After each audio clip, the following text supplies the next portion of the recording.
Hey everyone, before we get started, I did want to let you know, in case you're sensitive to serious issues regarding sexual misconduct, that the top of today's show goes over some fairly heavy subject matter pertaining to the gaming industry. Jocelyn and I just wanted to warn you ahead of time and let you know that if you want to get straight to the news segment, it begins at the 20-minute mark. Thank you for listening. Greetings and welcome, everyone. I don't mean to be overly dramatic with a cold open this week, but here we find ourselves, unfortunately, needing to talk about some pretty heavy subjects because unacceptable shit just keeps happening. I guess is the best way I can lead into some heavy topics that we are going to talk about off the top of the show. Joss, there's been a lot of talk, a lot of very hard to read experiences shared in regards to sexual misconduct in basically every corner of the internet right now. It happened over the weekend. It seemed to kind of start off in the gaming industry sphere, but I think it is very quickly spun out from there. And it's very much like a yet another Me Tooing. And it's hit Hearthstone as well. So I think that for people like me, for women, that's not a shock. But I think the rest of the community and the gaming community and the wider world is having a tough time processing. Yeah, I guess what I want to do is not this is not a subject that has affected me personally, and I don't have personal experience with it. But in hopes that anyone listening that is like me and has been lucky enough to not have to deal with this in their life, I would like to share that over the years of working with you and other women professionally for now a long time, my eyes have really been open to just dark, unacceptable behavior. Like, it's just from the most passive sexism of like a YouTube comment to far, far worse behavior. That's not, sorry, Garrett, I don't mean to step on your words, but that's not even passive sexism. Like, passive sexism is just not including women in things. Like, that is active sexism, the kind of comments and stuff that we get sometimes. Yeah, I guess I meant comments that to me read as if they are unaware of how sexist they are being. Right. Fair enough. Is what I meant, and thank you for checking me there. So in regards to our corner of internet culture, in regards to Hearthstone, the first of this subject that I saw broached in our community was from Molly Fender Ayala. Molly is now on the Overwatch team, but she used to be a community manager for Hearthstone. We've worked with Molly in the past. And she shared a very hard to read story about her experience with the now former CEO of the online performance group, Omid Dariani. And I hadn't realized that he was no longer associated with them. He has stepped down, and I have not read all of the pieces that have come out, but it looks like more leadership has stepped down. Yeah, that's one thing that I think it's kind of important over the stories that we're going to discuss this week is that it's not one person. It's a problem that spans many, many different groups of people within our industry. There's a lot of, I think what some people are struggling with the most out of all of this is that they have been complacent in a lot of these situations. They might have been at events, witnessed scenarios, not stepped in, not done the right thing. And though they may not be the assaulter themselves, they've been, like I said, complacent. And I think a lot of people are having trouble kind of reconciling with that. Yes, absolutely. And it's something we deal with a lot in various gaming communities. It happens at Hearthstone. It happens in basically every corner of gaming, right? And it's a conversation that comes up a lot. It's not always sexism specifically, but specific type of discrimination, whether it's like harassment in chat, be it voice, text, or otherwise, in a multitude of video games, and the measures being taken by the publishers of the games, by platforms like twitch.tv or YouTube, places where game content is consumed. That is a constant conversation being had. And I felt like we needed to mention this. We needed to have this conversation today because while I see change happening, I don't think it's happening enough or quickly enough. And again, I don't know. Like, I'm struggling to find my place in all of this because as I've talked, if you follow me on Twitter, you've probably seen me talk about in regards to a lot of current events that I am the type of person that feels like I don't have a say or don't have a voice because I am in a place of privilege so often. And so, like, I just hope that I can spur anyone who identifies with me or comes from a background like I do, where I am lucky enough to not have to deal with this, to look out for it and call it out and have a zero tolerance policy for sexism, for sexual misconduct. It's just, I'm tired of having this conversation on video game podcasts. It's gross. It is. And I think it's difficult. It's difficult to talk about. It's difficult to think about. Oftentimes the people involved are people that you may not necessarily expect. And I think a lot of these issues come from a place of the way that our society thinks and feels about women. And that's not the kind of thing that's going to change overnight. That's not the kind of thing that's going to be easy, much like the Black Lives Matter movement. And I think Garrett and I, we were talking before the show, and one of the biggest problems I think that we face when talking about this issue is that we can't really point to one single thing. We don't really have a goal outside of we need to change society's views of women. And that's a really big thing. And that's a really big concept. And it's very difficult to put that into action. And so I think, I hope that if you're listening to the sound of my voice and you see people being inappropriate, whether it's in Twitch chat, whether it's at events, whether it's on Twitter, whatever the forum, if you see people tearing down others just for something as simple as they're a woman or the color of their skin or whatever, don't stand for it. And I think that direction also needs to come from the platforms that we have now created in this online space. And I think a really big part of this is that we need to get rid of anonymity. We need to have some accountability. And we need to make sure that we're not creating spaces that are anti-women, that are anti-anybody. We need to create spaces where people can go and not live in fear, because guys, I live in a lot of fear. I always have. Always.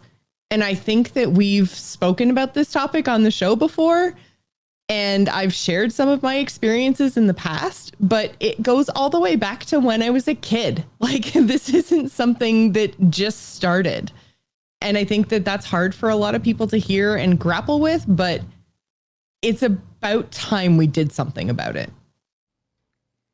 That's where it really started to hit home for me, is when I started to learn that so many women that I know live their like day to day in this, I call it a guarded state that I was oblivious to. This is something I never had to worry about, and didn't need to worry about having an exit strategy or watching my drink in a bar. Like, that's where it hit home for me. And the exit strategy is a big one.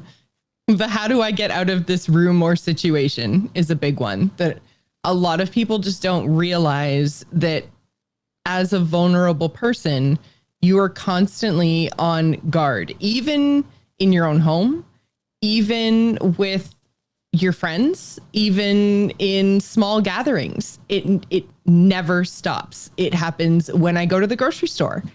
I've been followed home from the grocery store before. Like it's everywhere and it's all the time.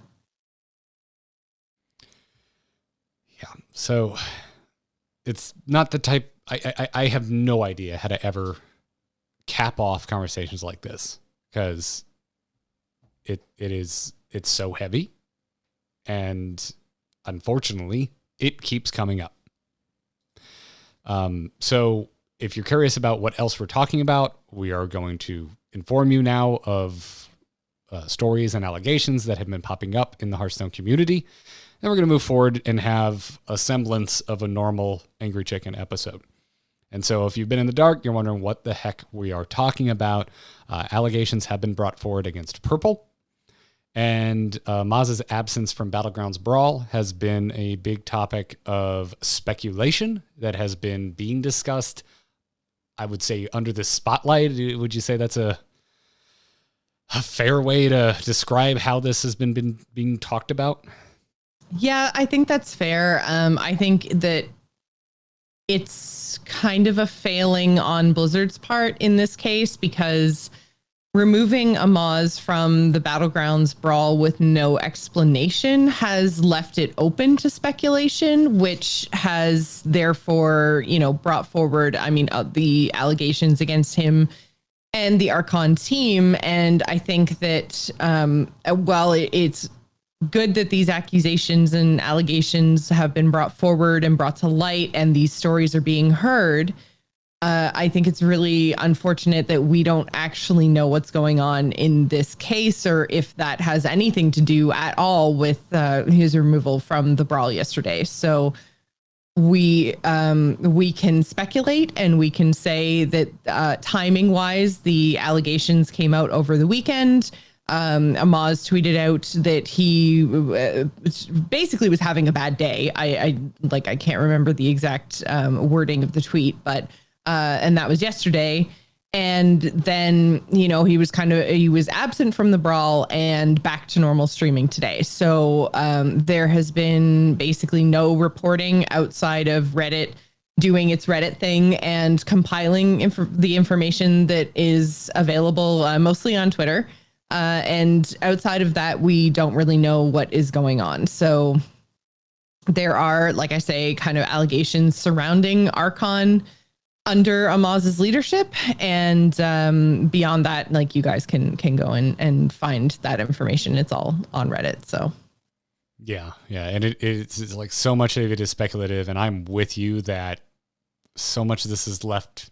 The reason, like, it's being talked about, I think, as feverishly as it is because we haven't gotten an official statement as to why. Which, yeah, we should say, like, we have not gotten statements from Blizzard on either Amaz or Purple. Purple obviously just relegated from Grandmasters, but the events that took place would have, happened and come to light as that relegation kind of thing was happening. So, it's, I would expect something from Blizzard, as they've worked closely with Purple in the past. And yeah, we haven't seen anything from them on either one of these issues. So I don't know if they will say anything. I would hope that they would say something about the Amaz situation, because in that case, he was missing from their invite only event. So, even just to say, he couldn't make it or we chose to remove him. Like I think in this case, something needs to be said. I agree. Because it has unintended consequences that affect other people other than a Maz as well. So. And like I said, I think that it's potentially a good thing, regardless of the reason he was removed from the brawl.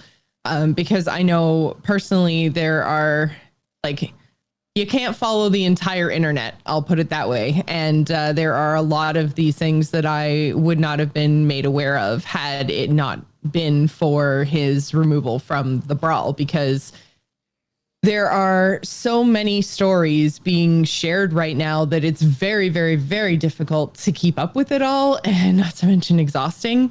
As far as I know, I believe Jesse Quill is keeping, and this just makes me want to throw up in my mouth, but a spreadsheet of all of the women who have come forward with their stories, along with the allegations and the names of people who have been named, and the kind of outcome of everything. And so it's all kind of being compiled. But again, it's very much a crowdsourcing effort at this point, because there are so many stories, even just within gaming and now within our Hearthstone community as well. So I think it's important, but I know if he hadn't been removed from the brawl, I would have missed this. So same, and it's I guess as we start to wind down on this, I just want to say I've been really on a personal level angry at some of the behavior I've seen in corners of the Hearthstone community. Comparing certain allegations to other allegations and trying to assign levels of severity to it. And while I hesitate to say I understand your brain immediately going there and saying, well, this doesn't sound as bad as that. When I say I'm sick of having to cover this type of stuff on a gaming podcast, that is not me saying that I myself just don't want to be inconvenienced with it anymore. It's that I am disappointed in our community that has been very good to us and has been there for us when we needed them, to not be as good as I know they can be, to progress faster and further in regards to this. And so I really, really just want to ask you to please do not try to assign levels of severity to this, because well, and I do want to speak to that a little bit, because I think the conversations around a lot of this go a little bit off the rails here. And I think that the way that our society and justice system is built is that there are crimes, there's a very black and white, right and wrong. And then from there, you assign severity in terms of punishment and sentencing. That's the way our justice system works. And I think right now there's a lot of debate, because we're talking about sexual assault and sexual harassment, and rape is the most severe, but that doesn't mean that other forms don't exist. And I think that the line in this case, in any case, is no means no, stop means stop, leave means leave. And if you don't do those things, you have crossed the line and you are now in the wrong, and you have committed the crime. You have done the thing. And then beyond that, when we're talking punishments and sentencing, that's when you get into the severity conversation. But deciding someone has done something wrong starts with, did they cross the line? And that is a yes or no answer. And the line is where it is. And it blows my mind that some people still don't understand the line when it comes to my body. And I did the best I possibly could to not swear there. I don't think anyone would blame you if you did. Well, nothing more to add there.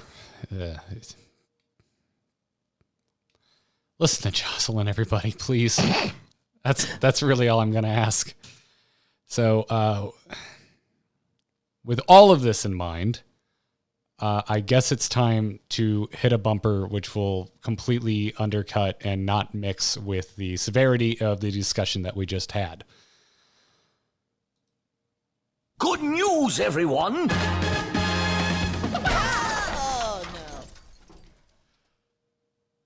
So, the Battlegrounds Brawl was really entertaining and an injection of fun and joy that I desperately needed.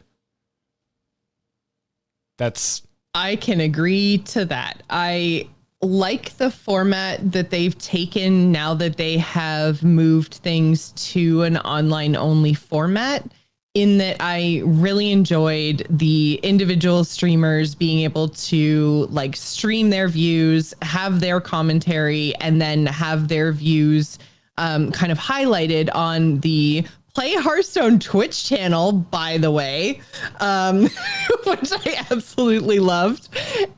So it was really, really nice to see all of the individual streamers and get to hear some of the like background conversations that the teams would be having, especially when they were, in a Discord together, like in a conversation together and strategizing. It reminded me a lot of the old team stuff that they used to do with the open comms on both teams, and they'd kind of switch back and forth depending on whose turn it was, and it had very minimal caster commentary, and it was mostly just like, hey, let's listen in on the competitors and see what they're saying, and I always really, really enjoyed that. And we've had a whole lot less of that. I guess it's probably like Global Games they did that a little bit, and I feel like there was another team league before that as well, that I'm totally blanking on. They did it a little bit with the last one. It's just they were in a studio, but they would tap into their comms with the first Battlegrounds Brawl.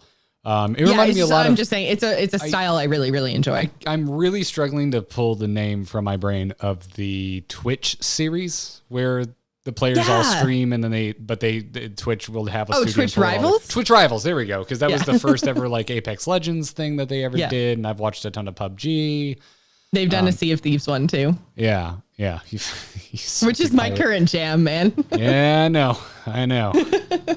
I'm currently oscillating between Animal Crossing and Last of Us because I like emotional roller coasters. Yeah.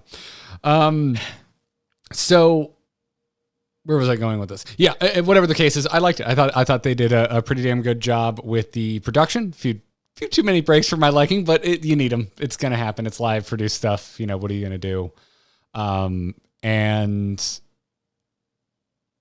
freaking Slissa. Like, we just had her on. The show.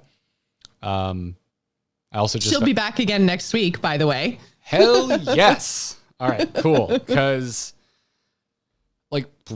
we had that talk at the end of last episode. I was really stoked when I found out she was going to be joining the Brawl. And I just got to be a fan because it was so obviously this couldn't be a more personal experience, right? Hey, I do a Hearthstone podcast and I just had Slissa on the podcast, and it was cool to talk to her and find out that she's from Florida. So I had all the reasons in the world to root for Slissa, and then she goes and slays. She did a great job. Yeah. It was so rad seeing her there, and then she had got more points than any single other player. Yeah, which is absolutely amazing. Her team came second overall, but yeah, like you said, she was the highest point scorer of anyone else in the competition, which I think maybe we can finally just put this all to bed about, there's no talented women Hearthstone players. She got the most points out of anybody. Can we please bow down to Slissa now? I'll probably repeat this next week, but Jocelyn, in the last 7 days, I have gone up almost 1,000 MMR because of just a couple things I listened to that let slip in last week's episode. Gold Grubber is carrying my ass like crazy right now. FYI. Yeah. But yeah, I was up and down and up and down and up and down. Kept falling back down to 7,000. I'm at 7,800 at the time of recording this. So, yeah, Slyssa knows a thing or two about Battlegrounds, as it would turn out. So, that was rad. Also, I know something like a competitive event is successful. This is my barometer. Let me know what yours is, Joss. To me, I know a competitive event is successful when I start cussing at the television or monitor, however I was watching it. Because the final lobby, Tice, buddy, congratulations. But I was screaming curse words at you. You were so lucky. Oh my God. That Pyramid was a sniper. The Pyramid was like, oh, you want all your stats on this one micro machine? This one micro machine after you've got like a board of 2-3 dragons that I still don't know why he drafted. Like, what? Yeah. You know how much I wish every Pyramid game I played was like that. Give any clue? Yeah, he is now actually the one and only 2-time back-to-back Battlegrounds Brawl champion, by the way. Yeah. It's just what, but like seriously, and I don't mean that like there's no salt. That's just like, that's when I know I'm into it. I was like, oh, you lucky bastard, just like yelling at my screen. It was great. It was great. It was exactly what I needed. So, yeah. I really liked, and especially since we got we had the casters there. We also had a lot of, like, if you went to the individual streams, you could hear a lot of the commentary as the teams are strategizing. And I really felt like this highlighted the lobby changes, having one minion type missing. I think that, you got a lot of insight from the casters and the players into, what those different lobbies meant and, what heroes to play and all that kind of stuff. It was really, really cool to hear. And I thought that the lobby change, like I mentioned when it first came in, is probably one of the biggest things that they've ever done to the mode and just made it a totally different game. And I thought that was really highlighted. I was going to say this weekend, but it wasn't this weekend. It was, Monday or Tuesday. Wait, it was during the week. When was it actually? I don't know. I think it was yesterday, wasn't it? I think it was yesterday. Time is foggy. So what happened was I was only able to watch a little bit of it live, and then I was just piecemeal making my way through the VOD like over the course of the day. So I don't have a good head for when it was actually live. But yeah, it was during the week, not the weekend. Unlike most other things, but and so like I kind of stand by one of my throwaway comments from last week, which was like, could we just do more of these and not have as big of a prize pool? Like, if that's the hang up, right? If it's finding the prize money, I don't know, like I really like this event. I would watch more of this. Like I don't need it as frequently as GM games, but more than 2 ever.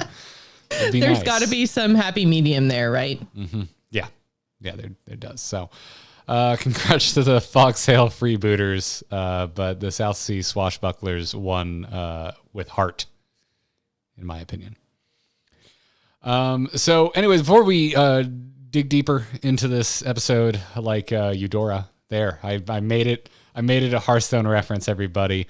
We want to thank those of you supporting us over at patreon.com/TAC. If you like what we're doing, you can support us there. And to our most recent patron, Frank F. Peterson, thank you so much. Thank you for supporting our program. If you haven't considered it before, we got some perks for you, like an ad-free feed and access to our Discord. Highly recommend it. And speaking of an ad-free feed, if you're not subscribed to it because you're a patron, you're about to hear this one because this episode is sponsored by MeUndies. They are back sponsoring this episode of The Angry Chicken. You might think to yourself, wait, Garrett's undies? And like, not necessarily, but technically, because I am wearing MeUndies right now. So am I. Yes, we're wearing the same underwear. I hope not the same cut. I mean, maybe. You do you, Josh. Maybe. You do you. No underwear shaming on this podcast. You should go check them out over at MeUndies.com/TAC. Where you're going to get 15% off your first pair. I don't know if you know this, but podcasts, when they get sponsored, they send these things called talking points. And we get MeUndies, and it talks about it being like the softest pair of underwear you've ever worn. And, if you're me, the first time ever receiving said talking points, you might think to yourself, I mean, really? And then your first pair comes and you put them on, and it's a life-changing experience, like the first time you ever played Hooktusk and got first place without trying. That's how good it is. That's how soft MeUndies underpants are. That's how fun their prints are. They're really fun prints. And if you're not into prints, it's cool. They have more standard colors and also very bright colors if that's your jam. So go check it out. They don't just have underwear. I'm actually really like a huge fan of their no-show socks. They're so comfortable, and they're the perfect no-show height that we're even with slip-ons, you can't see them. So I wear them like crazy. I need to get more. Mine have dinosaurs. Yours have dinosaurs? Mine have dinosaurs. I have my favorite pair have a cassette tapes on them. That's mine. I haven't even seen that print. It's an older one. It's a significantly older one. Oh, is it? Dang. Yeah. Well, I'll have to go to MeUndies.com/tack and see what they've got. Yeah. They've also got a MeUndies membership every month. The softest undies are going to appear at your door. It's super convenient. You never have to leave the house. And you get site-wide savings. You get early access. You're going to get free shipping. It's wonderful. I love it. Shows up right at my doorstep. So to get 15% off your first order, free shipping, and a 100% satisfaction guarantee, go to MeUndies.com/TAC. That is MeUndies.com/TAC. We thank them for their support. And now, Jocelyn, are you ready for even more controversy? Always. Scandal, one might say. So, there's been a lot of talk about Savitz, player you and I are both very large fans of. Savitz was in our only invitational tournament we ever did, and it took. He won it, didn't he? He did. Was it him or AP drop? No, it was Savitz. And it took so long to produce that because the spectator mode didn't exist at the time. A meme. It spawned an attack meme of WTF, how old is this? Because there was a beta patch in between when we actually conducted the tournament and when it actually was in a watchable state and was released. And so all the comments were just like, what the shit? How old is it? Like, this is so old. So there's been a lot of talk about Savitz, and also a former community manager for Hearthstone, Christina, who is now married to Savitz. And I just feel the need and to full disclose, we here on the Angry Chicken did not have what we would describe as a positive relationship with Christina during her time as Hearthstone's community manager. I get to keep asking this question. Jocelyn, would you say that's a fair assessment? Yes, that is absolutely fair. Okay, cool. So we might be a little biased. We're going to do our best to report this, like just the facts as they were presented to us, to you, in case you were in the dark. So Christina McConan tweeted saying that Blizzard was blacklisting Savitz because she responded harshly to a tweet by Hearthstone's current community manager advertising a job posting on Hearthstone's community team. Savitz followed up by saying Christina's tweet was the reason given to him when he said he wanted to play in this week's Battlegrounds Brawl. According to Savitz, he was told he was, quote, a liability, end quote, because of his marriage to Christina. There were a lot more posts. We've got links to all of these threads in here if you want to read them for yourself or you haven't already. Further reporting was done by Slasher, if you're familiar. Slasher does a ton of reporting, has been doing it for a very long time within the gaming sphere. And Slasher reported, quote, according to a source, Blizzard came to Savitz last December and told him to not share information with his wife because, quote, she was a liability for criticizing Blizzard, which Savitz declined. Savitz has since not been invited to Hearthstone esports events. Savitz and Zarano, which is Christina's handle on Twitter, confirmed this story. More back and forth ensued.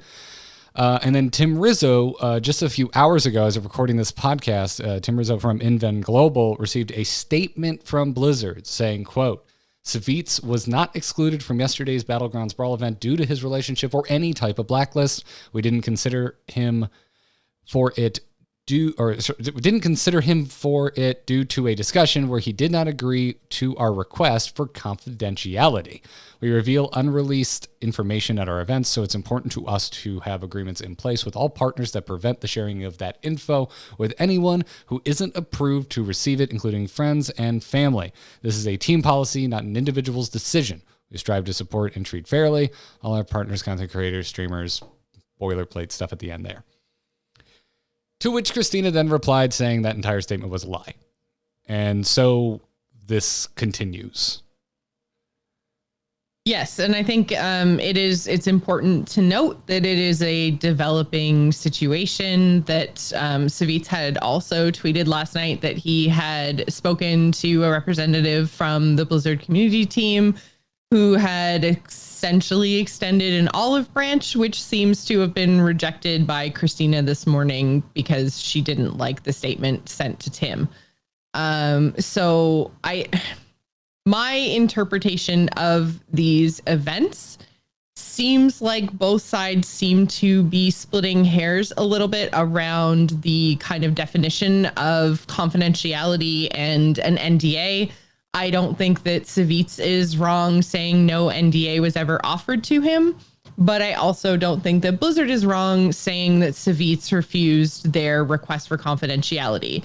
I think that from the events that have been presented to us and confirmed in Slasher's reporting as confirmed by Christina and Savitz, is that essentially, they asked him if he would keep information confidential. He said no. Technically, there was no paperwork, but I think they're thinking of an NDA in terms of paperwork that never existed, whereas Blizzard's side of it is, well, why would we send paperwork when you've already said you're not essentially going to either sign or withhold said paperwork? So I don't think Savitz is wrong saying there was no NDA. I don't think there ever was an NDA, but I think Blizzard reached out and said, hey, can you keep stuff to yourself? And he said no. So, I think that we're splitting hairs on that event specifically as to what counts as an NDA or confidentiality agreement.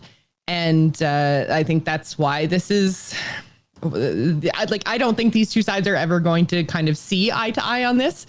I have worked with Blizzard in the past in a variety of capacities. I've worked with DreamHack as well, and I've signed plenty of NDAs for both companies. And one big thing is basically every new project that you work on goes under a new NDA, a very specific NDA. Yeah. It's the same for doing video game reviews for any other company. When you work with companies and you're privy to information, there's an expectation of confidentiality, and confidentiality always applies to the person who is signing the NDA. And the expectation is that you do not share that outside of your relationship with the company. It's a very one-on-one relationship where you are getting information and you are expected to be the end of the line when it comes to that information. So it doesn't go to friends. It doesn't go to family. It doesn't go to other creators. That's the end of it. And that's something that Savitz has admitted that he was not willing to do. So that's my take. I shared your take. I am of the opinion that more than one thing can be true here. If Savitz was truly blacklisted, that is all sorts of effed up. But if Savitz because he's a great content creator. I still enjoy his streams quite a lot. Yes, agreed. I watch a ton of Savitz. What could also be true is if he did indeed say that he wouldn't keep things confidential, which certain language makes it seem was the case, that is also not, I wouldn't say wrong. It means you forfeit your relationship. Yeah, with the company? What do you expect? I guess at that point is my reaction. All of the nitpicking about NDAs seems very strange to me because, like you, I could build a comical bar-sized Jenga tower of the NDAs I have had to sign just for Blizzard, and I have never done a major event for Blizzard. This is we're going to tell you things ahead of time. They've never actually paid me to go be talent or compete in something where I could win a shit ton of money. So I don't know. I would imagine NDAs were quite strict in that regard as well. But anyways, that's it for now. This doesn't seem like it's over. Yeah, I kind of thought it was over through the night last night, because Savitz had kind of said that Blizzard had reached out to him and that he was going to continue creating Hearthstone content because he really believes that Battlegrounds is one of the best or the best auto battler out there, and he's enjoying his time in it, and he wants to prove that he deserves his spot, as they had, essentially reached out, like I said, with the olive branch to say that he was okay to compete and that Christina was welcome at events as a guest. So, it kind of seemed like everything was wrapped up and over last night, but yeah, like I said, apparently the official PR statement from Blizzard sent to Invent Global has re-ruffled feathers. So we'll have to see how this situation continues to evolve. Yeah. And so speaking of Battlegrounds, before we get to this week's Battleground segment, we have one more sponsor to thank today, and it is Honey. They are back sponsoring this episode of The Angry Chicken.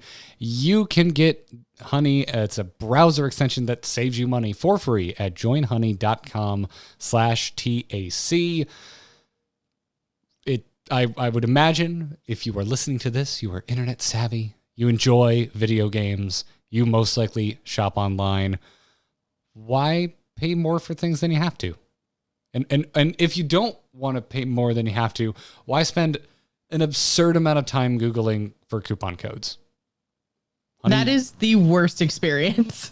Trying to find coupon codes that work on the website you're trying to shop on. The internet is full of garbage. It's among my least favorite things to use the search engine for.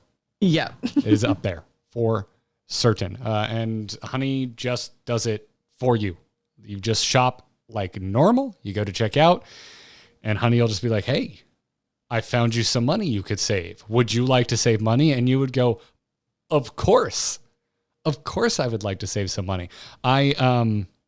I've been having to get some tools to work on Katie's car for fun, and also because I'm not very good at working on cars. And so then it's no longer working on it for fun, but because I messed something up. And Honey has saved me a few bucks here and there on different sockets. I mean, they're not particularly expensive parts, but in the past I talked about them saving me a decent amount of money on shoes, on dress clothes, back when I could leave my house and see people in person and needed to look professional. I've had it installed nonstop since they started supporting the show, and I really do like it. It is non-intrusive. I'm kind of hesitant with things that I install. It's great. It's a really good interface. It just works, which is all I ask my browser extensions to do. So I really dig it. You should go check it out. Honey has found its over 17 million members, over $2 billion in savings, and they support over 30,000 stores online, places like Walmart, DoorDash, and Newegg, which I did a ton of shopping on recently for monitors. Didn't end up getting my monitor through Newegg, long story short. But whatever the case is, tons and tons of stores online. So go check them out. If you don't already have Honey, you could be straight up missing out on free money. It is literally free and installs in just a few seconds. And by getting it, you'll be doing yourself a solid and supporting the Angry Chicken in the process. So go get Honey for free at joinhoney.com/TAC. That's joinhoney.com/TAC.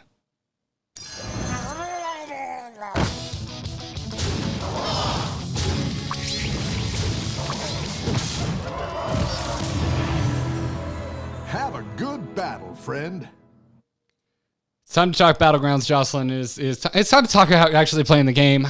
I am winded, to say the least, with where so many conversations surrounding Hearthstone are at the moment.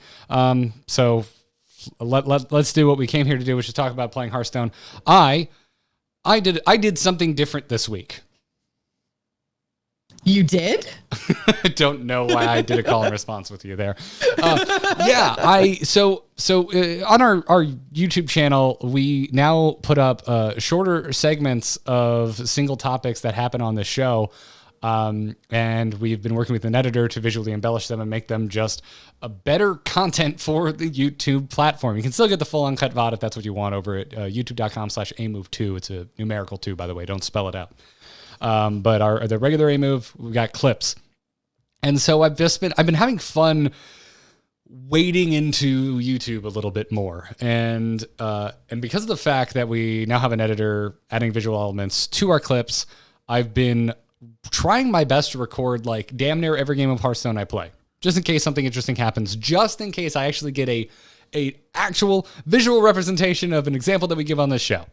It's like, why not? I'm already playing the game. What's a little extra hard drive space? And if nothing interesting happens, just delete it. It's out of there. Don't need to worry about my hard drive.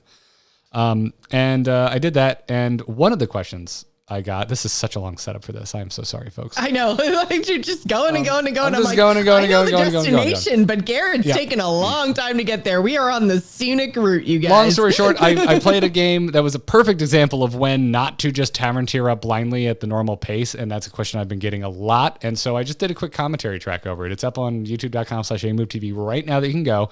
And one of the questions in there was like, hey, I kind of suck at Hooktusk and I feel like I shouldn't. Could you talk about Hooktusk? And the thought hadn't really crossed my mind, but I would imagine that if listeners are asking us to talk about it, that they are not alone in their maybe misunderstanding or just an experience with Hooktusk and why Hooktusk is as good as she is. Honestly, I've only had a chance to play her once.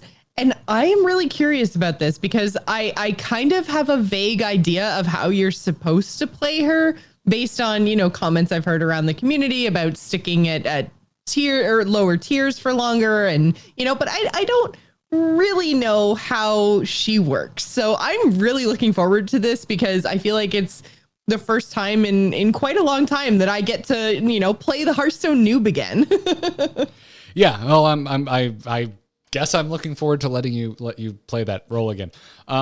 So yeah, I mean, if you go to a site like HS Replay right now, you will see that Captain Hooktusk is by far like the most winningest hero. There's no other hero has an average placement as high as Hooktusk, and there's reasons for that. And it really just comes down to, for me, I think the easiest way to kind of explain this is the consistency of her hero power. Like any way you can cheat consistency in Battlegrounds is going to help you. And her hero power, which if you're unfamiliar, costs nothing. You can use it once per turn and it removes a friendly minion, and then you get to discover one from a tavern tier lower, meaning you get 3 minions from the pool offered to you and you get to select one. Right.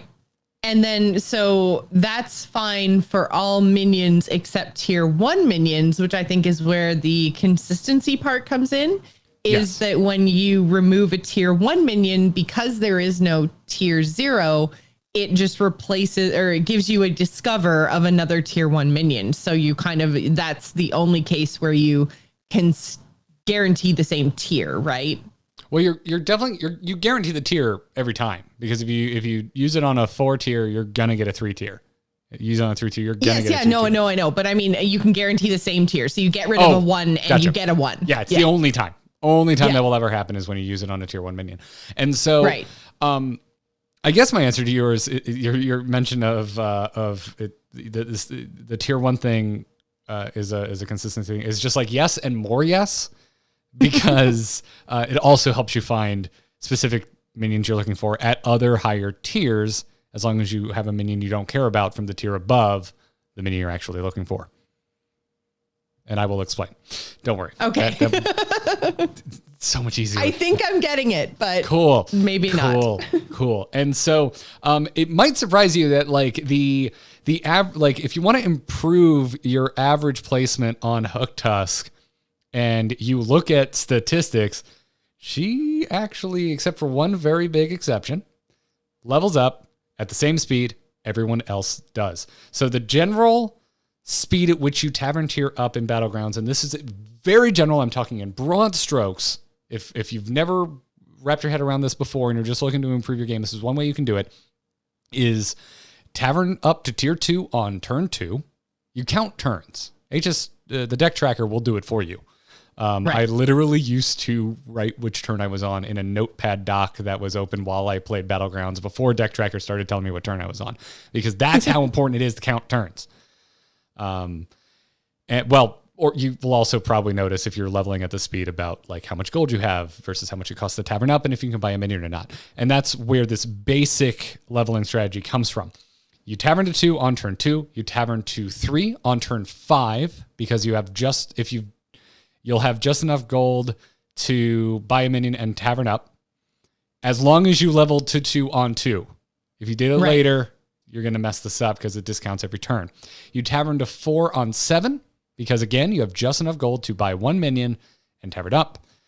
And then that's it. That's kind of the end. Usually most heroes want to go to 5 on turn 10, but that's where it starts to depend on how well you're doing, how strong your lobby is, and your knowledge of the drafting of the opponent you're about to run into starts to come into play.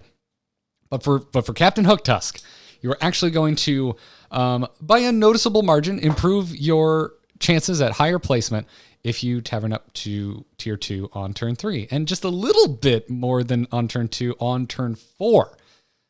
So Rafam was the first hero that I really realized this with. That was a type of hero that like intentionally didn't want to tavern up to tier 2 on turn 2 because you could abuse his hero power.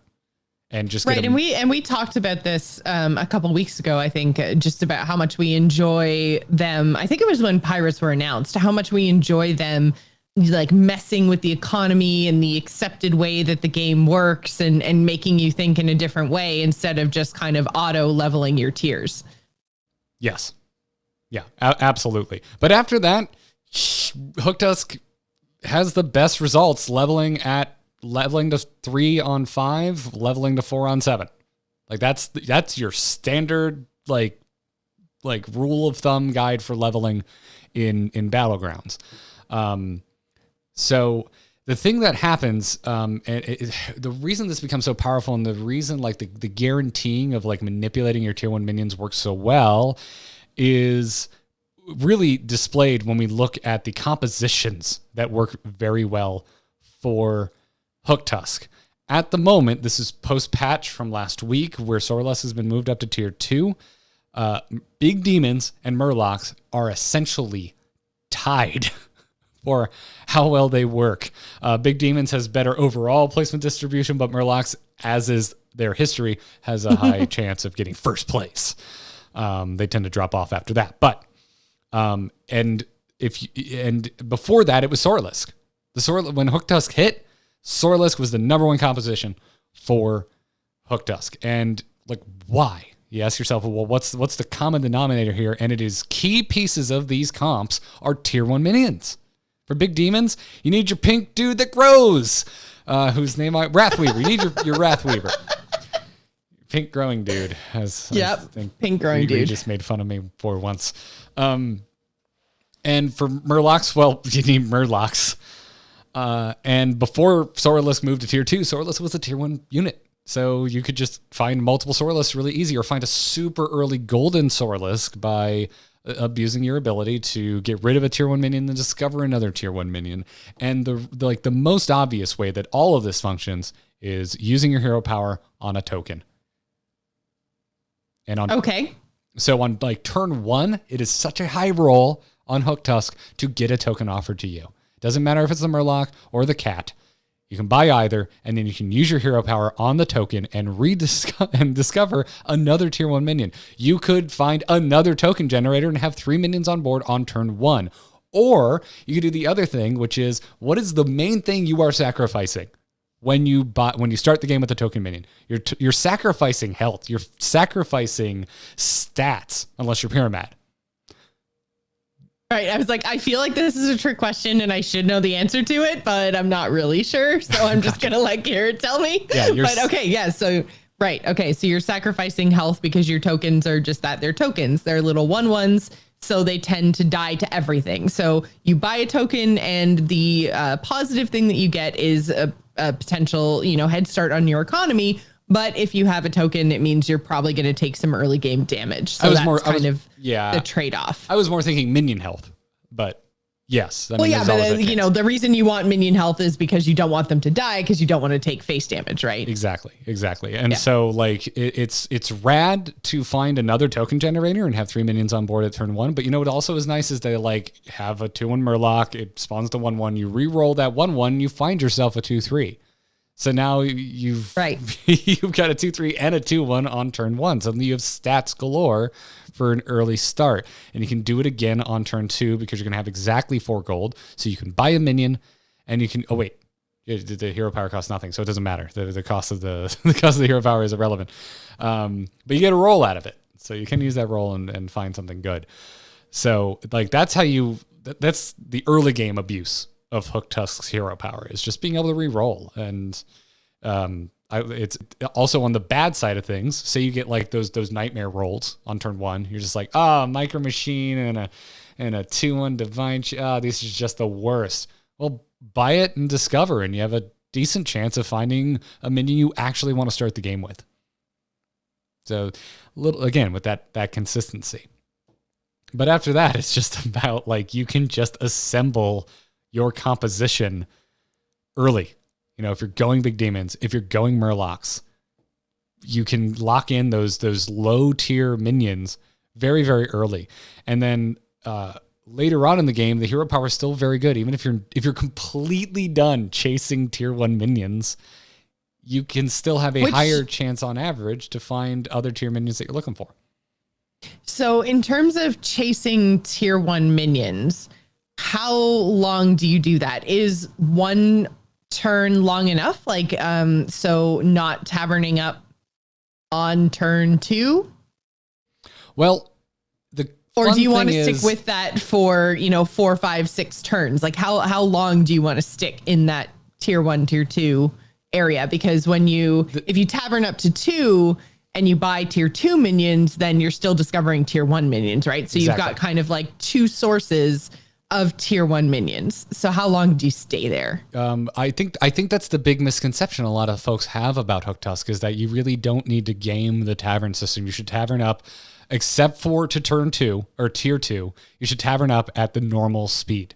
Okay. Especially 3 on 3, getting up to tier 3 on turn 5 seems to be a really big one. Anecdotally, in my experience, missing going up to tier 3 on turn 5 with damn near any hero, I'm in a bad spot if that's happening. There's a couple exceptions. Not going to get them here because I know what we're talking about.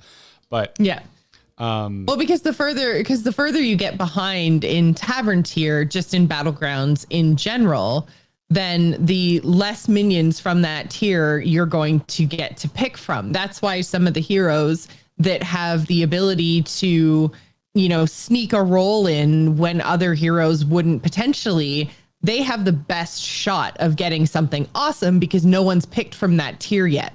So, like as soon as people get to that tier and start buying minions, then they're removed from the pool. So if you get there a turn or 2 later, you've had all of these other players, these 7 other players in your lobby picking and taking all the good stuff out of that tier. So when you get there, all that's left is garbage. So you want to keep up with the rest of your lobby as much as possible, right?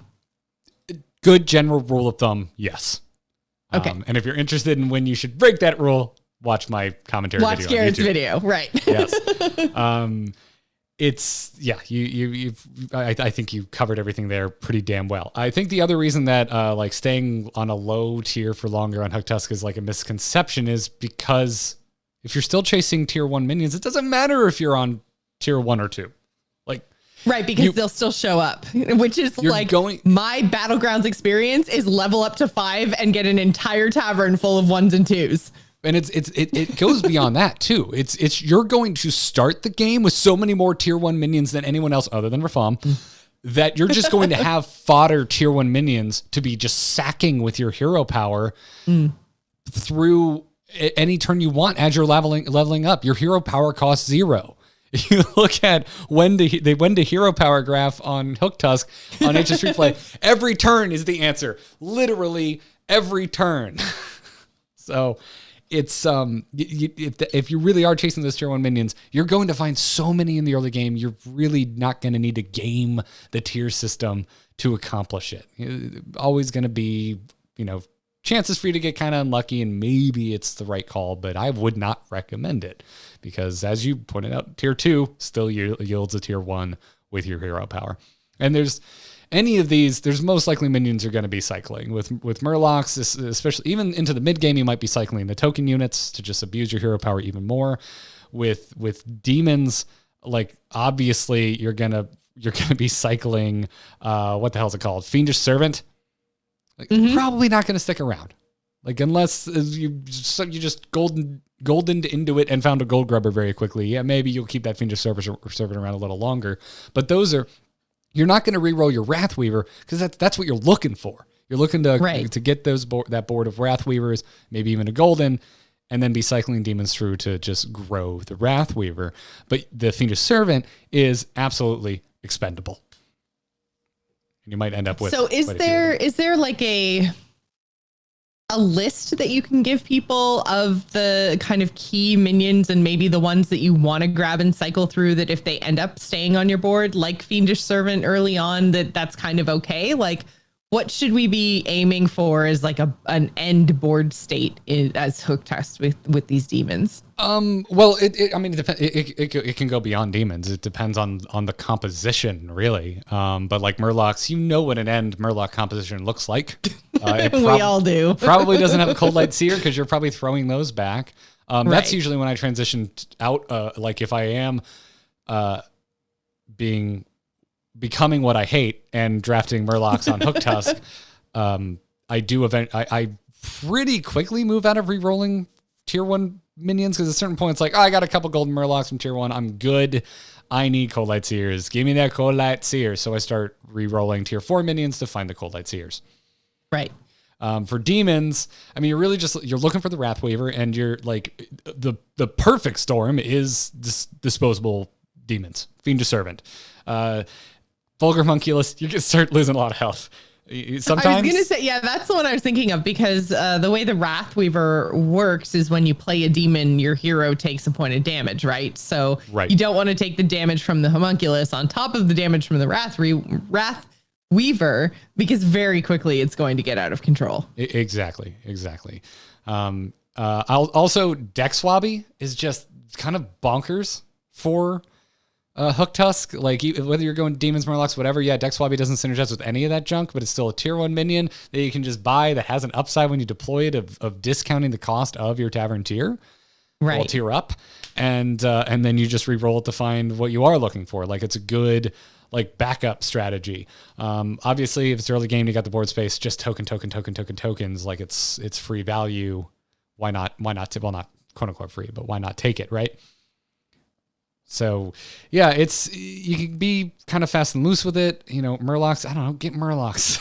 Do Murloc things. That's why I asked specifically about demons, because I feel like the big demon comp is one that I've never really wrapped my head around. But yeah, you're right. Like everyone knows what endgame Murlocs look like. And yeah, to go slightly off topic, watching a couple of people try to transition late game to Murlocs in the brawl yesterday or the day before, whatever it happened, was crazy. I was just like, we're literally in like super duper end game, turns, 12, 13, 14. And they're like, I'm just going to sell my entire board and we're Murlocs now. I'm like, what? What are you doing? That is a move I've never tried yet. Yeah.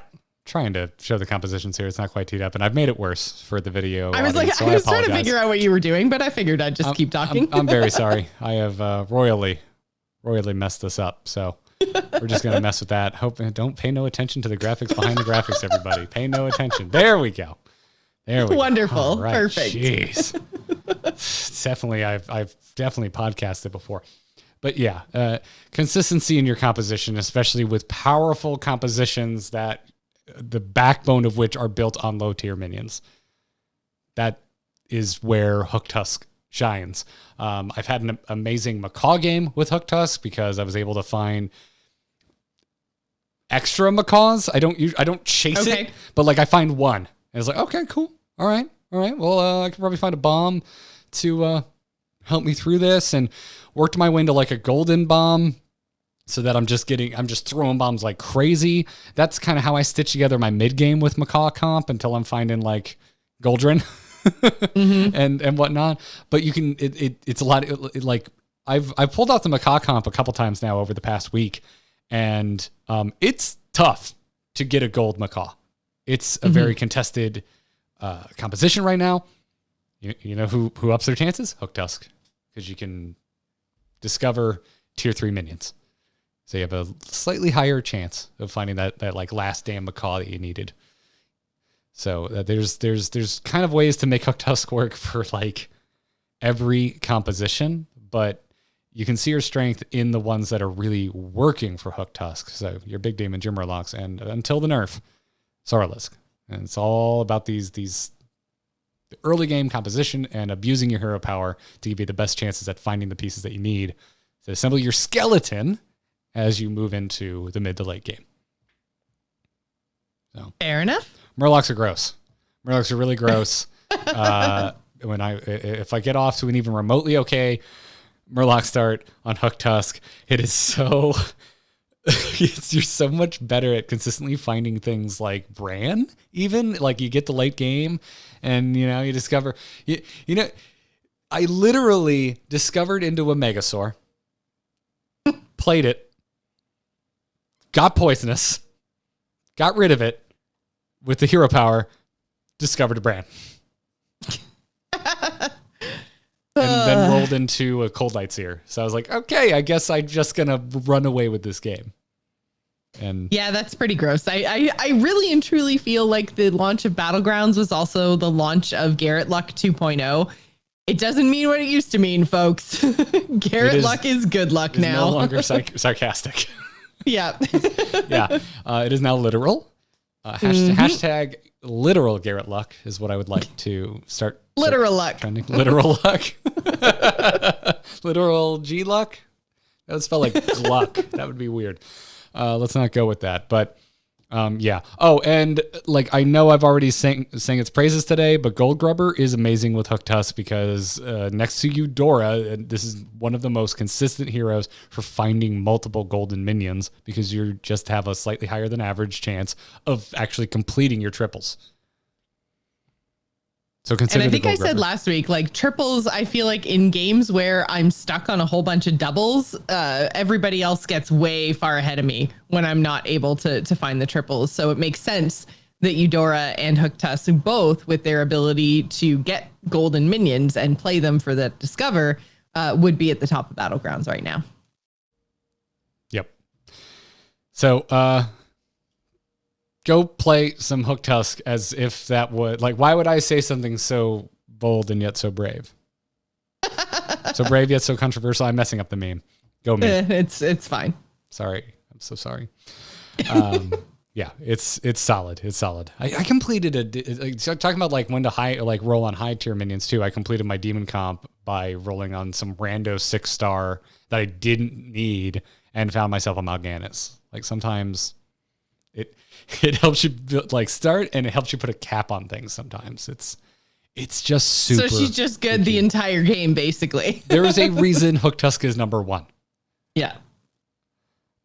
But my Hooktusk number 1. Hooktusk number 1. My 8th place finish this week was because I kept running into the Hooktusk as often as I could. And I was having I don't even remember which hero I was. Oh, I was trying to the new Jiraxis. That's what happened.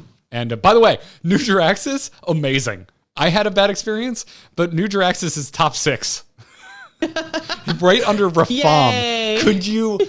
Can we just take a second and like come to terms with that? It's been so long. It finally got there. If only it's been 10,000 years. If only anyone on a podcast somewhere said they should probably make that 1 gold. Yeah. So anyways, hope this helps you out there, everybody who's trying to figure out how to play Hooktusk. Let me know how it goes, everyone. And now, Joss, let's bring this home with some emails. Hello. Hello, it's me. Hello. Just quickly, do you get my message? Yep. Oh. Hello, brother. You can send your emails to tacpodcast@gmail.com. If you are a patron, you can just drop us a question in the patron Discord, and ain't no need to get something buried in the inbox. Hachikumo did exactly that and wants to know, what do you think about taking away the who will attack first RNG from Battlegrounds? It is such a big part of endgame positioning and coin flips. What do you think about deciding who attacks first before each fight? Throw the more minions equal first rule away and try to evenly distribute going first or second, indicating it once your next opponent is decided. Now, wouldn't that be strategically more challenging? I like this idea a lot.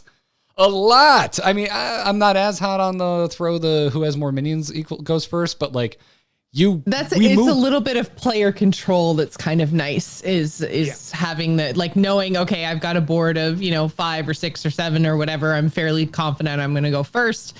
Unless I'm facing Rafam, who always has a full board turn 2, but it's part of, I think it's part of the building blocks of the skill floor of Battlegrounds that I kind of dig, like knowing the basic speed at which you should tavern tier up and knowing that you should probably just buy minions instead of re-rolling over and over again because you're not getting what you're looking for, which if I sound like this is a personal thing, it is, because I still get into that headspace sometimes. I still do that, yeah. Yeah, you have those games.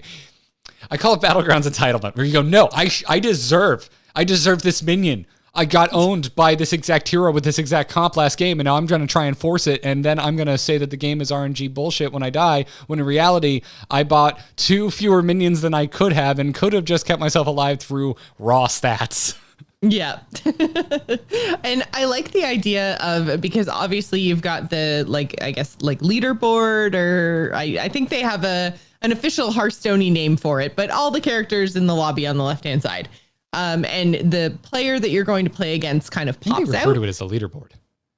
Do they? Oh, okay. Well, then so. Nailed it. It's been a while since I thought about it. So yeah, the player that you're going to play pops out. And then if, 4 out of the 8 players in the lobby then had like a little gold star at the top corner of their little portrait or something, then I think that would be enough to just indicate, like, yes, this player in the next round is going first. So you either have it or you don't, and then you can position your minions kind of like as you see fit, which I really like the idea of that, because that is one of my most frustrating points, is like, oh man, like if I'd known I was going second, I maybe would have changed this positioning around, or the outcome would have been really different, or, this, that, or the other thing. And it is so important to position your minions correctly. And sometimes it matters whether you go first or second, and you can look like you made a giant mistake if you accidentally go second, or you even accidentally go first. Because you could say, I'm going to hedge my bets and give myself the best chance I can if I'm going to go second, because that's worst case scenario. But then you go first and you've mucked something up as a result. So I think that there's a lot to that, Hachikumo, that suggestion, that I really, really enjoy, because I think it is, again, that next level of strategy, that next level of understanding gets rewarded. It strikes me as something that could be almost like an affix, or something what we refer to in Heroes of the Storm as an anomaly, like something that could even potentially be temporary. Like, hey, we're going to try it. Like, next patch is the amalgam patch. We are still in beta, so try things. Yeah, so let's say the next patch is the elemental patch. They're adding a bunch of elemental minions. This is complete conjecture, by the way. I have no idea if they're ever going to add elementals. And they're like, and with this, we're now going to try showing you who's going first next turn. That'd be cool. It may at a certain point make, like, there's could be like really unintended consequences of making the meta staler, because everyone just starts playing around of like, these are the best positioning options for going second. These are the best positioning options for going first. I do think there is something gained through it being obscured, because you're just trying to go for your best overall placement, and that in and of itself is its own skill, its own risk, its own reward. But I think this is really cool, and I would like to try it for a little bit. Yeah, I think it's a really interesting idea, and I would definitely like to see them again play around with it, because, like I said, we're in beta, so I feel like if you're ever going to play around with the kind of core way that the game works, like, now is the time to do it. I don't know what the difference between, like, I mean, we're already paying for Battlegrounds. We're already, having invitational tournaments and stuff. Like, I don't really know what the difference is going to be between, like beta Battlegrounds and live Battlegrounds, released Battlegrounds, whatever you want to talk about. But I think, now while we still have the beta kind of flag on it, or label, I think this is the time to be experimenting and figuring out what the best rule set is for the mode. And something like this is a suggestion I would like to see them throw around and try to implement. And maybe they have internally, who knows? But I'd like to see the wider player base get their hands on this.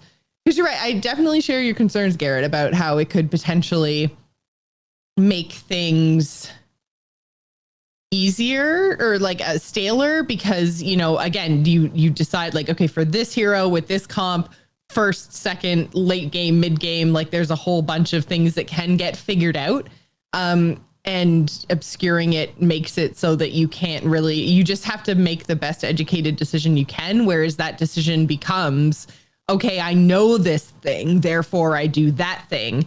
So it can make, the war bands all very similar. And then you are very technical terms. You are very much then, putting down the absolute best case scenario you can and throwing up your hands to just the attack RNG, which, right now we've got 2 layers with the who goes first. And then we've also got all the attacks. You're kind of taking that down to only 1 layer of RNG. And that could potentially, again, become a little bit more stale. So I'd like to see them try, I think, is where I fall on this, because it sounds really cool. Because you'd have to know, like, all of those strategic positionings for first and second for all of the heroes. Like, I still think that it's up there with, knowing how to play a matchup in Constructed, right? Like, It's up there with game knowledge. And I feel like this would really reward game knowledge. Now, with game knowledge being so available to everybody through these third-party community apps, then, maybe what we're rewarding is who reads HS Replay faster. And do we really want to do that? I don't know, but I think it's worth a shot. Listen, clearly I'm a fan of HS Replay. I like stats. 100%. That wasn't meant to bash them. No. But I Okay. was going to finish with, you can't just look at, Hooktusk is on top and go win. You need to understand how and why, which is something the statistics do not tell you. Just like looking at deck win rates isn't going to tell you how to actually play the deck. It can give you, like, it can infer, because you can look at like mulligan win rates and be like, oh, okay, so you got this card in your hand, you have a much better chance. That's Garrett's thinking sound, by the way, guys. I make it constantly while writing the show. It's a true story. We've had better jokes on this show. Anyways, I like to say a lot Hachikimo and rotating minion pools. Really cool. This is the kind of thing I could see that even working as rotating. Like sometimes, we're going to tell you. Sometimes we won't. Play accordingly. Heck, rotate it from lobby to lobby like they do with minion pools. Not even, it'll be here for a month and then we're going to get rid of it. Like just game to game. Maybe it tells you, maybe it doesn't. Another layer to change up your game to game in Battlegrounds. That'd be kind of cool. Yeah, because I know that game to game, lobby to lobby experience is something that we do want to see varied, because that's where a lot of the staleness comes in when you see the same heroes in the lobby all the time, or you see the same minions in the lobbies all the time. Like those are the kind of experiences that you want to mix up. And the more one game can feel different than the next game, the longer your engagement with that mode is going to stick. So I think that, exactly. You want to vary those up as much as you possibly can. And this is another thing. I think you're right. It would be interesting to see, turned off, turned on. What does that look like? Yeah. Well, who's our final question from today? Our second question comes to us from Rakamar, who says, how do y'all feel about how Battlegrounds are currently monetized? As a pretty casual Battlegrounds player, I'm not really finding any incentive to buy in. I don't care about my ranks, so playing a quote unquote bad hero is fine. And I often find something to do that is wacky or fun anyways. Do you think we'll see a stronger push for players to pay? And I don't think so. they've left the mode free to play in that you don't actually have to pay to access it like you do with, say, Arena. And I think that that's the right choice. I think that they've given enough incentives with the current, is it called a battle pass? No, it's a tavern pass, right? Tavern pass.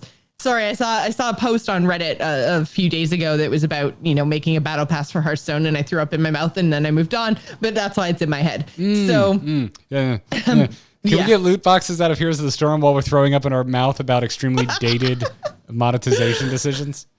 Yeah, but I think that right now with the Tavern Pass, they've kind of struck a balance with not making it too expensive and not making it feel like you're saying, like, you don't feel like it's an absolute requirement. You can have fun in the mode without it. And I think that that is the correct balance that they should be going for. Something that does provide you value for your money if you're taking the mode very seriously and you want to maximize your chances, but not something that every single player who steps foot in Battlegrounds feels that they have to have. And I think that's the balance of where we are right now. And I think it's a good one. And I don't think that there is a lot of appetite to necessarily change that. I think that they've, set a price for the expansion length of how much it's going to cost. And they've given perks like early access to heroes, as well as getting more heroes available to you at the beginning of the lobby. That's enough for most Battlegrounds players, I think. And so I think it's in a good spot. I agree. I mean, Rakamar, you yourself say that you are a rather casual Battlegrounds player. So I mean, I would assume that you wouldn't like it if they were making a stronger push to get you to pay. Because it's funny because there was a point, it seems insane now, where I was legitimately afraid that they were going to make me pay every single time I want to do a Battlegrounds run. And I thought that was definitely the way they were going. Yeah. I was expecting to pay like 100 gold or $2 or whatever it cost me, especially when they put it under the same umbrella as Arena. Yes, that's exactly, yes. Okay, because we knew it was coming and we got to play it at BlizzCon, but we didn't see where it was at. The demo stations at BlizzCon, you didn't interface with the menu. You just played. It was on the Battleground screen already. And so when the beta hit, and it was under modes with Arena, I was like, this is it. It's coming. I can feel it. They're going to make me pay every time I want to do a run, and I'm going to get 8th place. But they're going to get you hooked by making it free at first, but eventually down the road, that's the way they're going. And then so much finger waggling going on for the audio listeners. That's exactly where my fear was. And so, I listen, we've talked about their monetization before. Like, I understand and sympathize with players that aren't stoked on the Tavern Pass. I really do. But me, as someone who is over the moon with Battlegrounds, I was very happy to spend that money. Now that I think about it, I didn't spend as much on the last expansion card-wise as I usually do, and I wonder if it subliminally was because of the Tavern Pass, even though it was included in the pre-order that I did. But I usually do both pre-orders. I only did the one this time. But I don't know. To me, like this to me, and a lot of it goes back to like the dawn of like mobile gaming on smartphones, where we just started getting really crappy games that were free, but they're just crappy and you have to pay to like make any headway in them. And it just drove me nuts as someone who grew up spending a decent amount of money if it was a new game to play. I've always felt, but to play the whole experience. Exactly. Back like in the early mobile days, I feel like such an old bastard right now. That I would just like, for the love of God, just like make me pay $3 or $5 and just give me the game. Just give me the freaking game. I don't want to deal with your ads and bullshit. And I think a lot of that, I still carry that with me, even though like I don't really think about Hearthstone as a mobile game, even though I do play it on my phone. But it like, I can see the seeds of mobile there. Also just the seeds of like OG microtransactions, which are just card games in general. What is Yu-Gi-Oh, Pokemon, Magic the Gathering card pack purchasing other than like a microtransaction to continue playing the game? Yeah, it's just a loot box. It's literally a blind loot box. It's just in paper form, Yes, which still releases something in my brain anytime I smell fresh cards being opened. It's still absolutely brings me back to a simpler time of going to Books A Million and playing the Pokemon card game. I don't know how the hell old was I in 99? Like 12? I'm suddenly 12 again, Jocelyn. Suddenly 12 again. But yeah, honestly, I'm personally happy to pay the $20 or get it bundled in with my next pre-order for the Tavern Pass because I like the mode and I do want to support it. And that's where my brain is as a gamer who is a consumer, is that I want to support the things that I want to see supported. And I would like to see regular updates for Battlegrounds. And so for me, I can afford it. And so I am happy to support something that I want to see more content for. Right. And then I echo all of that, but I'm also very glad that players like you, Rakamar, can jump into that mode and experience it and have fun without feeling like they absolutely have to buy the Tavern Pass. And so that's what I'm talking about in terms of the balance. And I don't think that Blizzard wants to upset that balance right now. I mean, obviously, it's like we said with the previous question from Hachikumo, it's still in beta. They're, messing around with some things, testing some things. We don't really know what it's going to look like down the road. But I think in terms of monetization, I'm happy with this because you as a casual player don't feel like you're missing out. You're feeling like you're still able to enjoy the mode without paying. And I don't think that there's much of an appetite either from Blizzard or the community to, pay more or push players down the Tavern Pass route. I think it's there for people who want to be a little bit more competitive, but it's not a requirement. And so I think that's a good thing because I do think we're going to have to pay for it. I don't blame Blizzard for monetizing it at all. It's super popular and they need to make money. And like Garrett said, we want to support it specifically because we want it to continue to have these kind of updates and dev support and everything else. So I think we're in a good place. I don't think we'll see a stronger push. And I think the Tavern Pass is a good monetization method for the mode. And maybe part of that is because I was expecting to pay every time I hit the button, but we're here now and I like where we are. So I don't think that they'll push it. Yeah. I will say, who gives a crap about the arena tickets? That's still completely like, why is that in there? It seems like a useless attempt at added value. Come up with something else to give me for Battlegrounds. Because that ain't why I'm paying for that. Yeah. I think I don't even know actually how many arena tickets I have. Probably like 5 or 6 by now, just hanging out. The thing that made me laugh so hard was pretty early on in Battlegrounds history. I think it must have been right after the Tavern Pass because I was watching Firebat. He was talking to his chat and someone mentioned arena tickets in the Tavern Pass and Firebat just went, "Arena's still a mode?" Clearly trolling. I was howling. Yeah. I thought it was hilarious. I wish you could like gift them. I wish I could give them away because I know I won't use them. Like it's a ticket. I wish I could like sell my ticket and be like, hey, this is for a thing I won't use. Here you go. I would just dish them out to listeners on the regular. Like, well, yeah. Hey, Twitter, tell me my hair looks stupid and I'll give you one of you a ticket. One of my arena tickets. Yeah. Twitter does it daily anyway. So someone's going to get that ticket. The new way to go infinite in arena, collect tickets from Twitter. Why not? Right? Like if I'm not going to use it. So. Well, yeah, it's just going to sit there for me. Someone else to use it. So, Hachikumo, Rakamar, everyone, thank you for writing in. TACpodcast@gmail.com is the place to send those emails. Again, if you're a patron, you can just message us in the patron Discord. Also, please go check out patreon.com/TAC. If you like our show, you want to support us, that's the best way to do so. It'll get you access to that Discord. It'll get you access to the ad-free feed. So go check it out. And thank you very much to all our patrons for supporting us. Big thanks to our producers, Declan H. and Cheesy Bob. You two rock. Thank you for the support. If you want to catch us on Twitter, it's @TAC Podcast. That is the Twitter for the show. We're typically live, though not today. Technical difficulties over twitch.tv/AMoveTV. Go follow us there. Hang out with us in real time and say really absurd things in chat and make me laugh and mute my microphone so that Jocelyn goes, "I'm sorry, Garrett, why aren't you saying anything?" Oh, you're giggling. I don't know why you don't just giggle into the mic. Well, because if you're talking out of context for the audio audience, you're like, God, Garrett is so rude. Laughing over. Meanwhile, I'm just like, I giggle through the whole show. So wouldn't be an angry chicken otherwise. Joss, where can folks find you when you're not the angriest of chickens? You can find me on Twitter and Twitch. I'm at Joss Plays. I've been playing kind of a variety of stuff since I'm a variety streamer over on Twitch. But one of the latest things that I've been into is Sea of Thieves. There's a lot of really cool stuff going on over there. So come by the stream, come say hi, hang out, and have a good time. You can find me on Twitter at Garrett Art.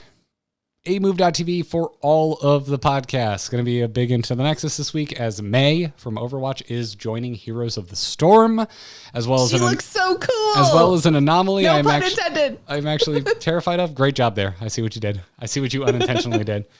Everything's at amove.tv. Go check it out. Can I get like a little cheesy here at the end? Can I draw upon my weird obsession and an inability to move on from things like ska and punk rock and get a little cheesy here at the end?